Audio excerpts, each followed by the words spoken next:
Thank you for having me once more. I'm sure the topic for today, as you rightly said, is a white paper put out there by SCAPO, essentially on the approach, what they call a referendum. And so we're going to dive into it on this principle alone.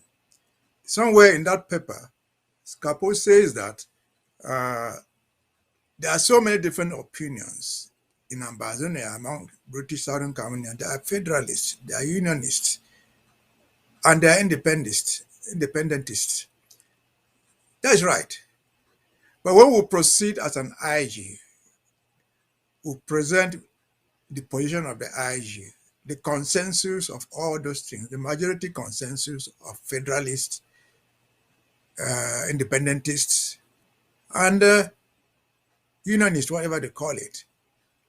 We're not going to go to the table to put independentist ideas alone, to put federalist ideas alone, or to put unionist ideas alone. No, we debate all this to come to a conclusion what the position of the Ambazonian people represented by the IG is.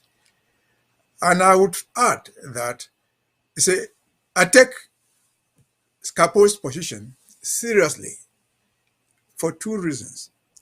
SCAPO is a very big force and has been a big force between this revolution for many years. Maybe we don't know, some of us don't know. We always cite Communication 266, the African Union Commission, that recognized Ambazonia as a people. The brain behind Communication 266 was Capo. They filed it, though the SCSC joined and other groups, but they filed it first. We give credit to them, particularly the late Dr. Gumne, who died after all that fight.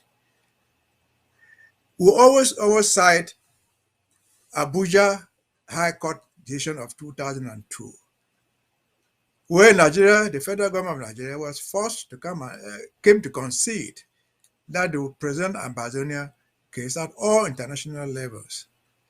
That case too was the brainchild of SCAPO. And so we understand their good efforts in doing many things. So when we debate this, it is not to deride them. It is just to show where they probably have gone wrong or where they've gotten it wrongly. And so that is the basis for which we revisit this their position. Then as a takeoff, again, after all that, what they call referendum, and they put it there themselves, is a way, it's a solution to the problem. Yes, they might say so, but what then is the problem? What they have said there, narration of what happened, that is our own version of the story. That is the history that we all know, that we complain of. But what is the version of the other side? They identify the other side as being a republic. What is their version? We don't know their version. And we're proposing a solution without knowing their stand. It doesn't work like that. For purpose of negotiations only, that is the wrong strategy in the first place. When you go to negotiate, you don't put out your joker first. You hear from the other people, the other party, the debate goes on, then you put out your joker last. And so you cannot be proposing a solution to a problem one-sided. It's like I've said before, going to court to say you owe me money. The guy has not said that I owe you money. He started to propose instrumental payment. Where is the judgment saying that that guy owes you money? You have not even accepted that he owes. Then you are proposing instrumental payment. How? That's what looks like this referendum thing about. I'll go down to address the details of the referendum and how it doesn't work. But that's how it is. Again, on the Joker issue, in 1993, April 2nd, 1993, I was in Boya. We were doing the AAC1. And I sat on the same place with a one ambassador, a very high-ranking ambassador working in Yaoundé in the CPDM. And remember, AAC one was about the return to the federation. And we were adopting the Boya Declaration, which essentially called for return to the federation. This CPDM guy, who was a lawyer, still alive, asked me a question. People are asking for this return to the federation at this stage.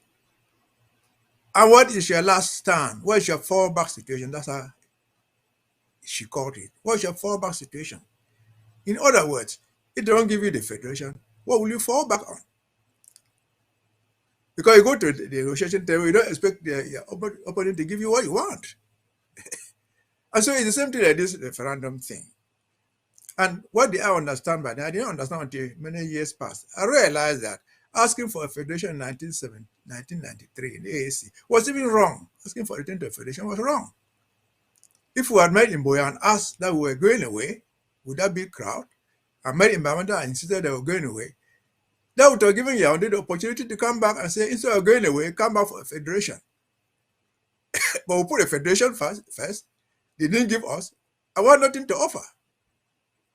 So it's the same thing with this referendum thing. The narration of Scapo is the version on which we stand. And we have refused to understand our own problem. We didn't create this problem. The international community, as they call it, the UN created the problem in 1959, 1961. In 1959, 1961, Ambazonia was never part of the United Nations. The Republic was not part of the United Nations in 1959. But the people who took part in those discussions have come out to define the problem for us perfectly right in a very short way. They have listened to the problem. They know what happened. And they have said, let the parties go to the table without preconditions and address the root causes of the problem. If you don't address the root causes of the problem, you cannot begin to propose solutions. That's short and simple. America said so. Britain said so. All the parties said, go back to the conference table, address the root causes of the problem. What were the root causes in 1959, 1961, including the plebiscite?